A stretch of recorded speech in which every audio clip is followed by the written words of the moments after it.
السلام علیکم ورحمۃ اللہ وبرکاتہ۔ آپ سمجھتے ہیں کہ بزرگوں کے قصے محض کہانیاں ہیں۔ یہ کہانیاں بچوں کو سلانے کے لیے نہیں ہیں، مردوں کو جگانے کے لیے ہے۔ اگر آج ڈر کے مارے ہم نے بزدلی کی چوڑیاں پہن لی تو ہماری آنے والی نسلیں ظالموں سے کانپیں گی اور ہمیں کبھی معاف نہیں کریں گی۔ یاد رکھنا، جو بھی انسان حق کی راہ پر چلتا ہے اس کا رب کبھی بھی اسے تنہا نہیں چھوڑتا۔ آج ہم آپ کو اسلام کی ایک عظیم الشان تاریخ مختصر طور پر بتانا چاہتے ہیں۔ آج ہم آپ کو بتائیں گے کہ سلطنت عثمانیہ کیسے وجود میں آئی، اس کی مختصر تاریخ کیا ہے، ارطغرل غازی رحمۃ اللہ علیہ کون تھے، کس وجہ سے اللہ نے ان کو اتنی عزت اور شہرت عطا کی ہے۔ سلطنت عثمانیہ یا پھر کہہ لیجئے خلافت عثمانیہ، یہ نام کسی قوم یا کسی خاص نسل کی طرف منسوب نہیں ہے، بلکہ ارطغرل غازی رحمۃ اللہ علیہ کے بیٹے عثمان غازی رحمۃ اللہ علیہ کی طرف منسوب ہے، جن کی وجہ سے عثمانیہ سلطنت وجود میں آئی۔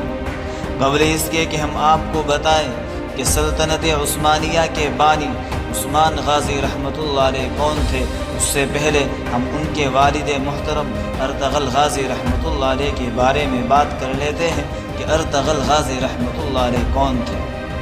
ارطغرل غازی رحمۃ اللہ علیہ بڑے بہادر، بڑے جنگجو، بڑے نڈر، بے خوف، دلیر، عقل مند، ایماندار، بارعب انسان تھے، جو اسلام سے، اپنے دین سے، اپنی شریعت سے بے پناہ محبت رکھتے تھے۔ اسلام کے تحفظ میں، اسلام کی حفاظت میں ہر طرح کی قربانی دینے کے لیے ہر وقت تیار رہتے تھے۔ گھبراہٹ، خوف، ڈر کیا ہوتا ہے وہ ان کے آس پاس سے بھی نہیں گزرتا تھا۔ ان کی پیدائش 1190 میں ترک کے ایک خانہ بدوش قبیلے کے اندر ہوئی۔ یہ قبیلہ ترک میں جہاں کہیں سرسبز شاداب علاقہ دیکھتا، جہاں کہیں ان کو پانی نظر آتا، یہ قبیلہ وہیں آباد ہو جاتا۔ اس زمانے میں زیادہ تر ترک لوگ قبیلوں میں بٹے ہوئے تھے۔ ان سب قبیلوں میں قائی قبیلہ، جس میں ارطغرل غازی رحمۃ اللہ علیہ پیدا ہوئے، سب سے زیادہ طاقتور تھا۔ اس قبیلے کے سردار اس وقت سلیمان شاہ تھے، جو ارطغرل غازی رحمۃ اللہ علیہ کے والد محترم ہیں۔ اس قبیلے کا مقصد کیا تھا؟ سلیمان شاہ اور اس کے بہادر قبیلے کا ایک ہی مقصد تھا، نبی صلی اللہ علیہ وسلم کا لایا ہوا دین دنیا میں کیسے عام کیا جائے، کیسے اس دین کی اشاعت کی جائے، کیسے اس دین کو پھیلا جائے، اور پوری دھرتی سے کیسے ظلم کا خاتمہ کر کے عدل اور انصاف قائم کیا جائے۔ یہ اس وقت کی بات ہے جب قائی قبیلے نے شام کے قریب ایک علاقے میں پڑاؤ ڈالا تھا، لیکن یہ علاقہ سردیوں کے موسم کے لیے سازگار نہیں تھا۔ اس لیے تمام قبیلے والے یہ چاہتے تھے کہ جلد از جلد یہاں سے نکل کر کسی بہتر مقام کی طرف ہجرت کی جائے۔ اس لیے سلیمان شاہ رحمۃ اللہ علیہ نے ارطغرل غازی رحمۃ اللہ علیہ کو حلب بھیجنے کا ارادہ کر لیا، جہاں حضرت سلطان صلاح الدین ایوبی رحمۃ اللہ علیہ کے پوتے العزیز کی حکومت تھی۔ حلب کی روانگی سے پہلے ایک عجیب واقعہ پیش آ گیا۔ ارطغرل غازی رحمۃ اللہ علیہ اور اس کے جانثار دوست شکار پر نکلے۔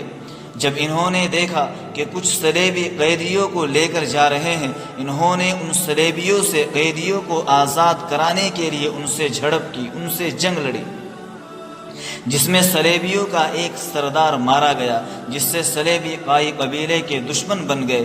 جن قیدیوں کو یہ لے کر آئے تھے ان میں ایک بوڑھا شخص، ایک بیٹی اور ایک بیٹا تھا۔ یہ بوڑھا شخص رومی سلجوق شہزادہ غیاث الدین تھا، جسے شہزادہ عثمان بھی کہا جاتا ہے۔ اس کی بیٹی سلجوق شہزادی تھی، جو بعد میں چل کر ارطغرل غازی رحمۃ اللہ علیہ کی بیوی بنی۔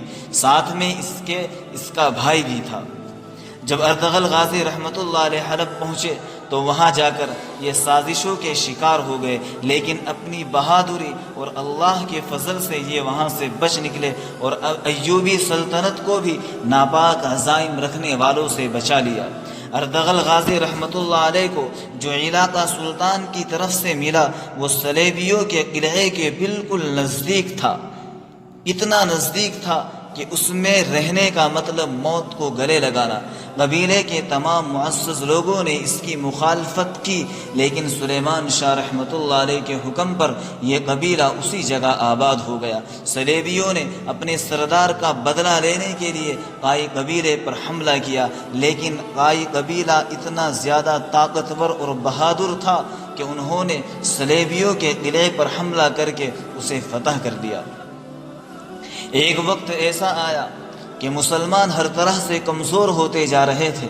سلجوقی سلطنت جو مسلمانوں کی تھی وہ دن بدن زوال کا شکار ہو رہی تھی۔ ادھر منگولوں نے خوب فساد مچا رکھا تھا۔ ان حالات میں ضروری ہو گیا تھا کہ مسلمانوں کی تعداد بھی بڑھائی جائے اور ان کو اندرون طاقت بھی دی جائے اور کسی بھی طریقے سے ان کو مضبوط بنایا جائے۔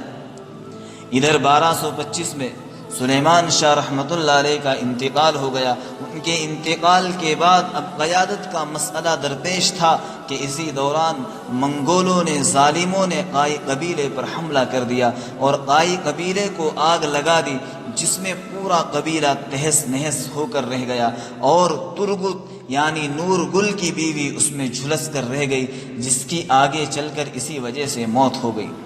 اب ارطغرل غازی رحمۃ اللہ علیہ نے منگولوں کے خلاف باقاعدہ لڑنے کا فیصلہ کر لیا، لیکن آپ کی والدہ، بھائی، ماموں سب نے ارطغرل کی مخالفت کی۔ اس مخالفت کا اثر یہ ہوا کہ قائی قبیلہ 2 حصوں میں تقسیم ہو گیا، لیکن وہ ارطغرل غازی رحمۃ اللہ علیہ چپ بیٹھنے والوں میں سے کہاں تھے؟ وہ تو بڑے بہادر تھے، نڈر انسان تھے، اتنے زیادہ بہادر تھے کہ کوئی بھی ان کے سامنے آسانی سے ٹک نہیں پاتا تھا۔ منگولوں نے خوب فساد مچایا ہوا تھا، مسلمانوں کا قتل عام ہو رہا تھا، مسلمان مارے خوف کے ادھر ادھر بھاگ رہے تھے۔ ایسی صورت میں ارطغرل کے لیے منگولوں سے مقابلہ کرنا اتنا آسان نہیں تھا۔ ارطغرل غازی رحمۃ اللہ علیہ نے اپنے قبیلے سمیت تقریباً 400 خاندانوں کو لے کر سلجوق سلطنت کی طرف رخ کیا۔ راستے میں ان کو 2 فوجیں آپس میں لڑتی نظر آئی۔ انہوں نے اس فوج کا ساتھ دیا جو کمزور پڑ رہی تھی یا ہارنے کے قریب تھی، پتہ نہیں اللہ نے ان کے ذہن میں کیا ڈالا۔ انہوں نے دوسری فوج پر اس تیزی کے ساتھ حملہ کیا کہ وہ فوج میدان چھوڑ کر بھاگ گئی۔ بعد میں جب ان کو پتہ چلا کہ ہم نے جس فوج کا ساتھ دیا ہے وہ سلجوق سلطنت کے بادشاہ سلطان علاء الدین کی فوج ہے، جب سلطان علاء الدین کو اس بارے میں علم ہوا تو وہ ان سے بڑے خوش ہوئے اور ان کو اپنے قریب جگہ دینے کا فیصلہ کر لیا۔ اب یہ قبیلہ وہیں آباد ہو گیا، لیکن یہاں بھی مصیبتوں نے ان کا پیچھا نہیں چھوڑا۔ یہاں رہ کر جہاں قبیلے پر فاقے کا ایک دور گزرا، وہیں مخالفین سے مختلف جنگیں بھی ہوتی رہی، جس کی ارطغرل غازی رحمۃ اللہ علیہ اور ان کے دوست ترگت نے پوری ہمت اور بہادری سے مقابلہ کیا۔ اب منگولوں سے 2 ہاتھ کرنے کا وقت آ چکا تھا۔ جب ارطغرل غازی رحمۃ اللہ علیہ کا میدان جنگ میں نویان سے مقابلہ ہوا تو ارطغرل نے نویان کو اور اس کی فوج کو شکست دے کر ان کی حالت کو بد سے بدتر بنا دیا۔ ارطغرل نے منگول بادشاہ کے سب سے اہم لیڈر نویان کو شکست دی، جو منگول بادشاہ اوکتائی کا دایاں ہاتھ کہا جاتا تھا۔ یہ اوکتائی خان چنگیز خان کا بیٹا تھا، باپ کی طرح یہ بھی بڑا ظالم تھا۔ پھر اس کا بیٹا ہلاکو خان، وہ اس سے بھی بڑا ظالم تھا۔ اس ہلاکو خان نے بغداد میں ظلم کی تمام حدیں پار کر دی، مسلمانوں کے خون سے ہولی کھیلی اور مسلمانوں کے خون کو اس قدر بہایا کہ بغداد کی گلیاں خون سے رنگین ہو گئی اور دریائے فرات خون کی وجہ سے بالکل سرخ ہو گیا تھا۔ پھر اللہ نے اس ہلاکو خان کو بڑی عبرتناک موت دی۔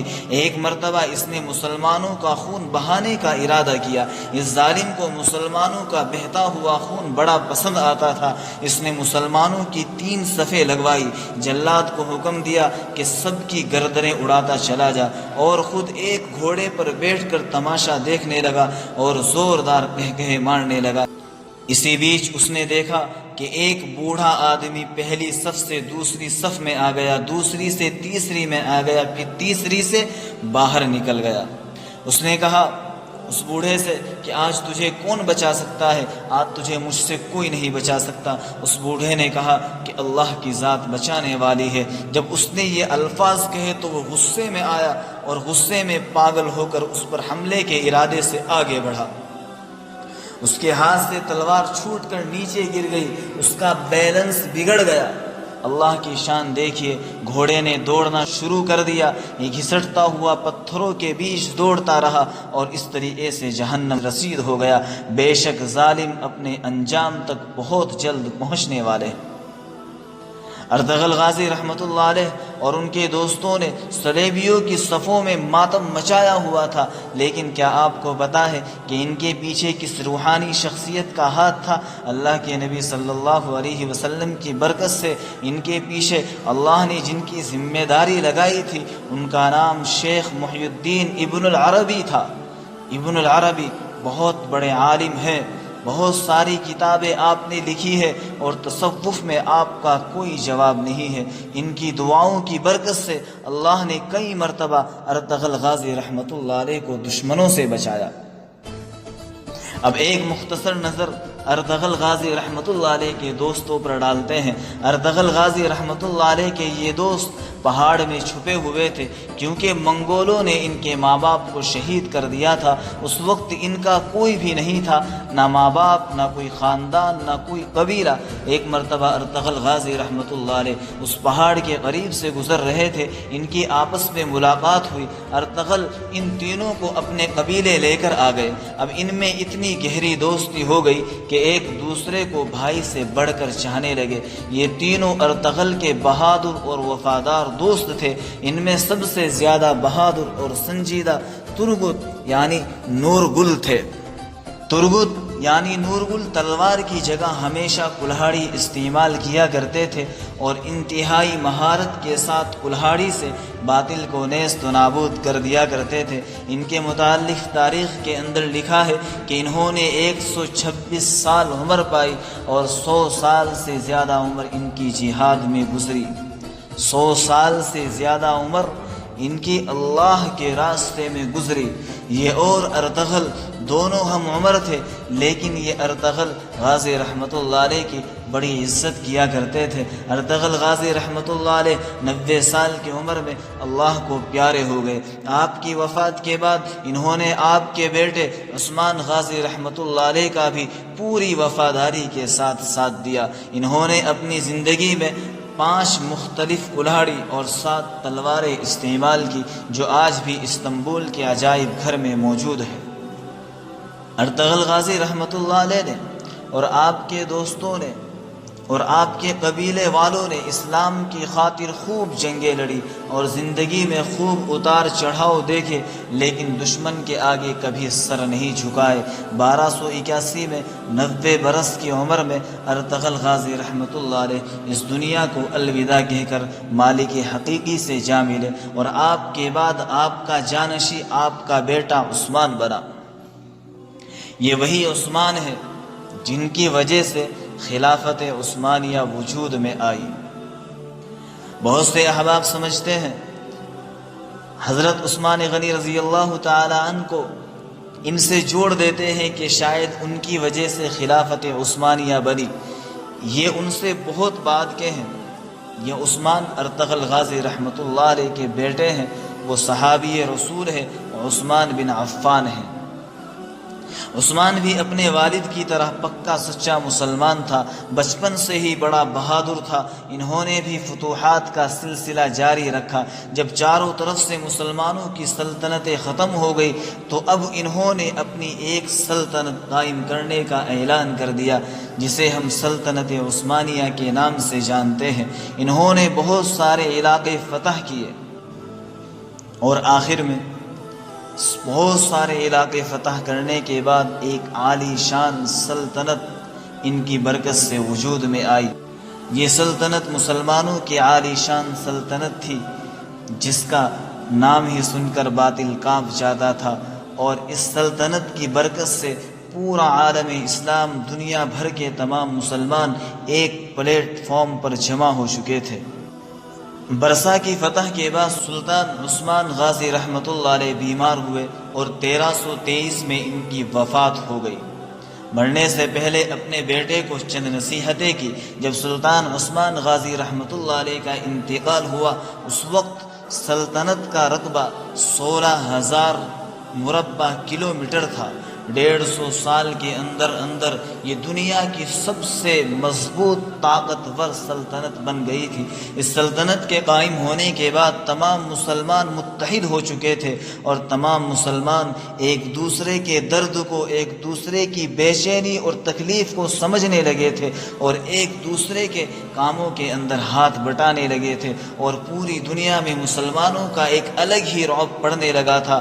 وقت گزرتا گیا، کچھ نالائق، ضمیر فروش، غدار لوگ اس کے اندر داخل ہونے لگے اور اندر ہی اندر اس کو کھوکھلا کرنے لگے، جس وجہ سے یہ عظیم سلطنت زوال کا شکار ہو کر ختم ہو گئی۔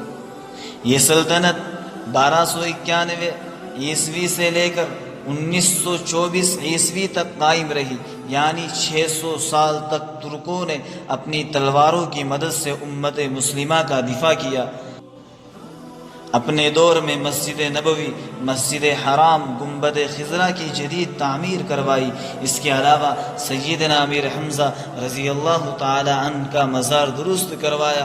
مکہ مکرمہ تک ایک عظیم الشان نہر کھدوائی اور نبی صلی اللہ علیہ وسلم کے روضے کے ارد گرد ایک شیشے سے بنی دیوار تعمیر کروائی۔ اگر آپ اس کو مزید جاننا چاہتے ہیں، مزید اس تاریخ کو پڑھنا چاہتے ہیں اور پوری تفصیل کے ساتھ جاننا چاہتے ہیں تو پھر آپ کتابوں کی طرف رخ کیجئے اور وہاں تسلی کے ساتھ اپنے اسلاف کی، اپنے بزرگوں کی تاریخ ضرور پڑھیے۔ ہم اللہ سے دعا کرتے ہیں کہ اللہ پاک ان تمام بہادر اور عظیم سپاہیوں کو ان کی محنت کا بہترین بدل عطا کرے اور ہمیں اور اس پوری امت مسلمہ کو پھر سے کوئی ارطغرل غازی اور اس کے وفادار دوست جیسے عظیم لوگ عطا کرے جو اس ٹوٹی ہوئی امت کو سنبھال سکے۔ آخر میں یہ بات عرض کرنی ہے کہ مسلمانوں کو چاہیے کہ وہ اپنی اسلامی تاریخ ضرور پڑھے۔ یہاں ہم نے کچھ باتیں، موٹی موٹی باتیں آپ کے سامنے رکھی ہے۔ تاریخ ایسے عظیم مجاہدوں سے بھری پڑی ہے جن کو پڑھ کر اور جن کی بہادری دیکھ کر اندر کی بزدلی ختم ہو جاتی ہے اور اندر کا ایمان بھڑکنے لگتا ہے، اندر کی بزدلی ختم ہو جاتی ہے اور ایمان تازہ ہو جاتا ہے۔ یاد رکھنا، جو قوم اپنے ماضی سے ٹوٹ جاتی ہے، اپنی تاریخ بھلا دیتی ہے تو پھر اس کا پرسان حال کوئی نہیں ہوتا، کوئی اسے پوچھنے والا نہیں ہوتا، اس کا نام و نشان تک مٹا دیا جاتا ہے۔ اس لیے اپنی تاریخ سے جڑیے اور پڑھیے۔ اگر آپ کا دل خالص اور پاکیزہ ہے تو دنیا کی کوئی شیطانی طاقت آپ کا محاصرہ نہیں کر سکتی۔ جگر مراد آبادی نے کیا خوب کہا تھا، ہم کو مٹا سکے یہ زمانے میں دم نہیں۔ لیکن یہ بات تبھی ہے جب انسان کے ایمان کے اندر تازگی ہو، جب انسان کا تعلق اپنے اسلاف سے جڑا ہوا ہو، اپنے بزرگوں سے جڑا ہوا ہو، پھر انسان یہی کہتا ہے ہم کو مٹا سکے یہ زمانے میں دم نہیں، ہم سے زمانہ خود ہے، زمانے سے ہم نہیں۔ یہ مختصر تاریخ آپ حضرات کے سامنے رکھی ہے۔ امید ہے کہ انشاءاللہ آپ اس تاریخ کو سن کر اپنے بزرگوں کی تاریخ ضرور پڑھیں گے۔ اس تاریخ کو سن کر آپ کے اندر اپنے اسلاف کی تاریخ پڑھنے کا ذوق اور شوق ضرور آئے گا۔